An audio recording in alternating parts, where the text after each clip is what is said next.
ፍርድ ይፈጸማል። አብዛኛው ቤተክርስቲያን ላይ መጡ የሚያድሩት ሌሊት ላይ አዘጋጅተው የሚመጡት እንደመጡ ደግሞ ቤት ላይ ሆነው ወደ ቤተክርስቲያን መምጣት የማይችሉት እደው አድረው ስጋ ደሙን ተቀብለው ለሚመጡት አዘጋጅተው የሚጠብቁ ሰዎች የሚነሳ ጥያቄ አለ። በተለይ ደግሞ ከሀገር ውጭም ያሉ ሰዎች ቤተክርስቲያን መሄድ በማይችሉበት መጠን የራሳቸውን ሰዓቱ ሲደርስ በዓሉን ለማክበር እርድ ይፈጽማሉ።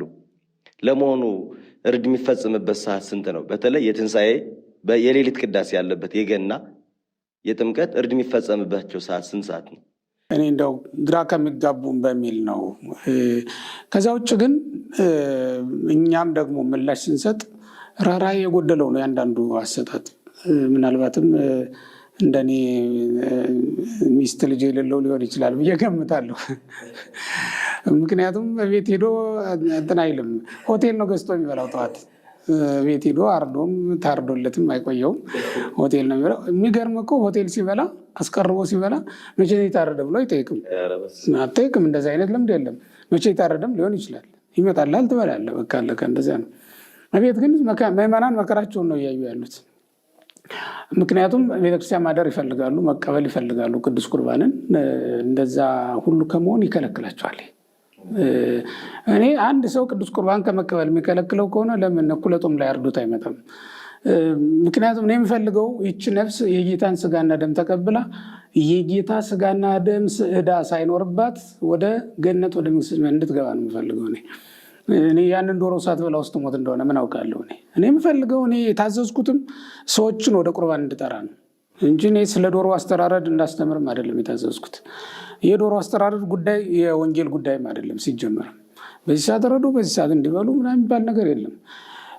ስለዚህ ምንድን ነው መሆን ያለበት? ለቅዱስ ቁርባን ለመቅረብ ዝግጅት የሚያደርጉ ከሆነ ያንን የማያደናቅፍባቸው ጊዜ ላይ ሁሉ ሊያርዱ ይችላሉ። ወደ ቤተክርስቲያንም ለአገልግሎት የሚመጡበት ሰዓት አሁን ሲያገለግሉ ያድራሉ። ጾም ነው የዋሉት ያደሩት፣ አክፍሉ ብለናቸዋል። ከቅዳሜ የቻለው ከዓርብ ጀምሮ ያልቻለ ደግሞ ከቅዳሜ ጀምሮ አክፍሎት ላይ ነው ያለው።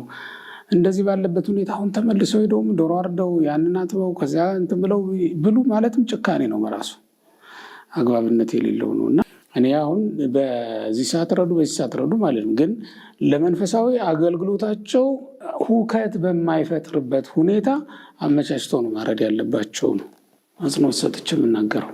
እና በሰዓት ግን እንደው በሰዓት ምንም ልንገድበው የምንችለው አይደለም።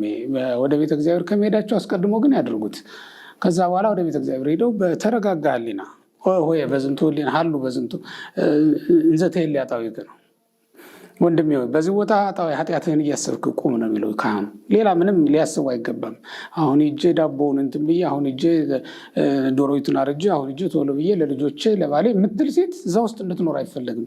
በዚህ ሰዓት ኃጢአቷን እያሰበች እዛ እንድትቆም ነው የምንፈልገው። በቃ እሱን አድርጋ ትሄድ። ከዛ በኋላ የምትበላውን ትበላለች ማለት ነው።